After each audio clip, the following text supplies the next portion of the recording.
বুধবার হজবিবিডাঙ্গা রসুলপুর ও পাঁচগ্রাম অঞ্চলের নেতা কর্মীদের নিয়ে আজকে একটি কর্মী সভা অনুষ্ঠিত হয় নবগ্রামের পাঁচগ্রামে।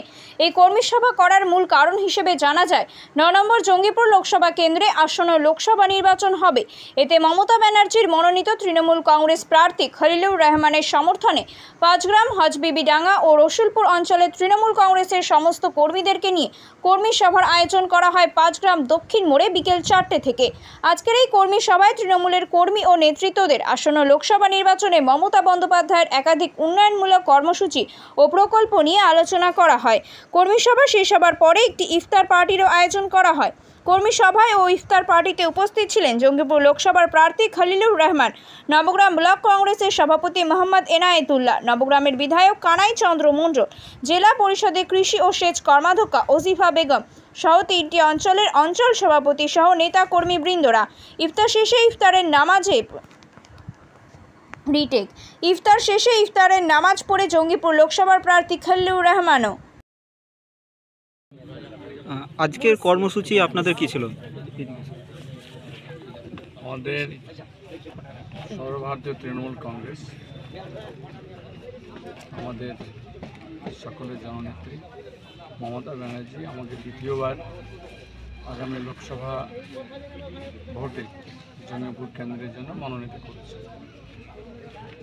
আমরা জঙ্গিপুর লোকসভার মধ্যে নবগ্রাম বিধানসভা যে বহরমপুর পশ্চিম ব্লক আর কি, সেই পশ্চিম ব্লকে আমরা আজকে প্রচারে গিয়েছিলাম। সঙ্গে ছিলেন আমাদের সম্মানীয় বিধায়ক কানাই চন্দ্র মণ্ডল, ছিলেন জেলা পরিষদের সদস্য রাজীব হোসেন, ছিলেন আমাদের সেখানকার ব্লক সভাপতি মোহাম্মদ আলাউদ্দিন।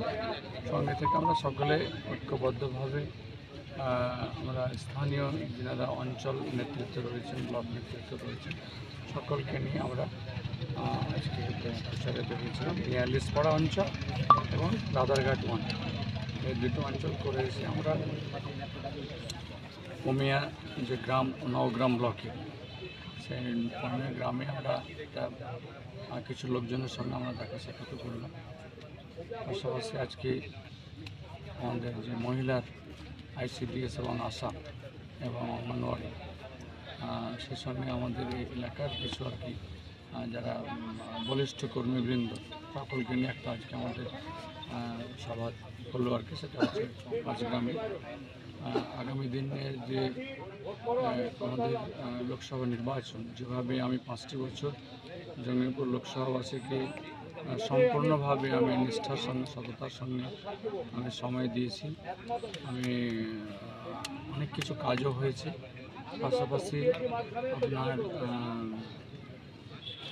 মানুষের আপদে বিপদে যেভাবে ছুটে এসে আমি যেভাবে কাজ করেছি, আমি সেটাকে সামনে রেখে আমি আজকে নবগ্রামবাসীর কাছে আমার বিনম্র আবেদন আমি জানালাম যে দ্বিতীয়বারের জন্য আপনারা আমাকে নির্বাচিত করে আপনাদের সেবা করার জন্য আমাকে সুযোগ দেবেন, আমাকে খেদমত করার জন্য আমাকে পাশে নেবেন এবং আপনাদের আপদে বিপদে যেন আমি সাথী হয়ে থাকতে পারি, তার জন্য আমি সকলের কাছে আহ্বান জানাব।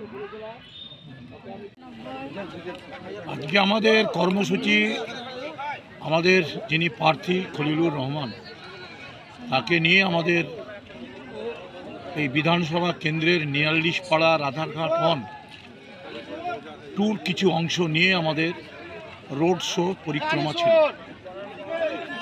সেই রোড শো পরিক্রমাতে আমরা সকাল 11টা থেকে শুরু করে আমরা 1:30টা পর্যন্ত করেছি এবং সেখানে হাজার হাজার মানুষের জনসমর্থন আমরা দেখেছি। উৎসাহিত মানুষ, তারা রাস্তার ধারে এসছেন। আমাদের যিনি প্রার্থী খলিলুর রহমান, তাকে তারা মালা পরিয়েছেন, চন্দনের ফোঁটা দিয়েছেন, ফুল ছিটিয়েছেন এবং তারা দুহাত ভরে আশীর্বাদ করেছেন খলিলুর রহমানকে। আগামী লোকসভা নির্বাচন 7ই মেতে বিপুল ভোটে আমরা জয়ী করব এবং তিনি জয়ী হবেন, তারা সেই প্রার্থনা করেছেন। আমাদের সেই কর্মসূচির পরে আমরা আজকে এখানে আমাদের ICDS কর্মী, আমাদের আশা কর্মী এবং গ্রুপের কিছু মহিলাদের নিয়ে আমাদের পার্টলি একটা সভা ছিল এবং সেখানে আমাদের কর্মীরাও কিছু উপস্থিত হয়েছিলেন। সেখানে আমরা আশা কর্মীদের কাছে আশা এবং আইসিডিএস কর্মীদের কাছে আহ্বান জানিয়েছি যে আজকে জননেত্রী মমতা ব্যানার্জি তাদের বেতন অত্যন্ত কষ্টের মধ্যেও আজকে 750 টাকা 500 টাকা বাড়িয়েছে, আশা কর্মীদেরও 750 টাকা বাড়িয়েছে এবং সমহারে কেন্দ্রীয় সরকার যখনই রাজ্য সরকার টাকা বাড়াবে তখনই কেন্দ্রীয় সরকারকে সমহারে টাকা বাড়াতে হবে। এটাই আইসিডিএসের চুক্তিতে আছে, অথচ তারা বাড়ায়নি। রাজ্য সরকার মমতা ব্যানার্জি বাড়িয়েছে।